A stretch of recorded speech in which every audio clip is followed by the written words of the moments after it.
चिटकूट TV. एक समय की बात है, एक जंगल के किनारे एक गांव में दो बिल्लियां रहती थीं। एक का नाम था काली और दूसरी का नाम था भूरी। वे दोनों पक्की दोस्त थीं, लेकिन खाने पीने की बात पर अक्सर लड़ने लगती थीं। एक दिन दोनों बिल्लियां कहीं से एक बड़ी ताजी रोटी का टुकड़ा ढूंढ लाईं। रोटी देखते ही वे खुश हो गईं, पर तुरंत ही झगड़ा शुरू हो गया कि रोटी का बड़ा हिस्सा किसे मिलेगा। काली ने कहा, ये रोटी मुझे मिली थी, इसलिए बड़ा हिस्सा मेरा है। भूरी ने पलटकर कहा, नहीं, मैंने इसे पहले देखा था, इसलिए बड़ा हिस्सा मुझे मिलना चाहिए। वे दोनों एक दूसरे पर गुर्राने लगी और रोटी छीनने की कोशिश में उसे बार-बार गिराने लगी। वे चिल्लाती रहीं और रोटी के बंटवारे पर कोई समझौता नहीं कर पाईं। पास के पेड़ पर बैठा एक शरारती बंदर मंकी ये सब देख रहा था। उसका नाम था मिट्ठू। मिट्ठू बंदर बहुत चालाक था और उसने सोचा कि इस झगड़े का फायदा उठाना चाहिए।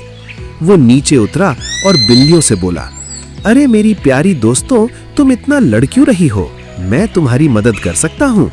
मैं तुम्हारी रोटी का बिल्कुल बराबर बंटवारा कर दूंगा, ताकि तुम दोनों को पूरा न्याय मिल सके। भोली भाली बिल्लियां खुशी खुशी मान गईं और रोटी का टुकड़ा बंदर को सौंप दिया।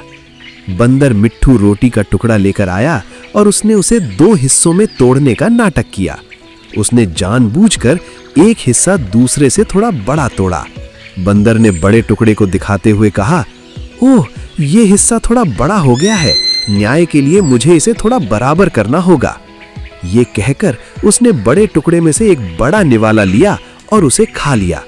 अब बचा हुआ पहला टुकड़ा दूसरे टुकड़े से छोटा हो गया।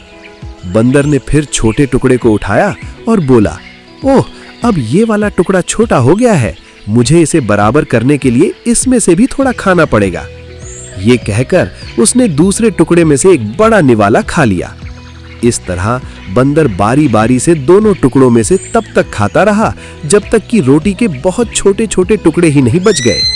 आखिरकार बंदर ने वे दोनों छोटे टुकड़े भी खा लिए और बिल्लियों से कहा, देखो, अब ये बिल्कुल बराबर हो गए हैं। बिल्लियां हैरान और उदास होकर एक दूसरे को देखती रहीं। उन्होंने चिल्ला चिल्ला कर अपनी रोटी खो दी थी और चालाक बंदर ने उनके झगड़े का पूरा फायदा उठा लिया था। कहानी की सीख, जब दो लोग आपस में लड़ते हैं तो तीसरा हमेशा फायदा उठाता है, इसलिए समझदारी से काम लेना चाहिए।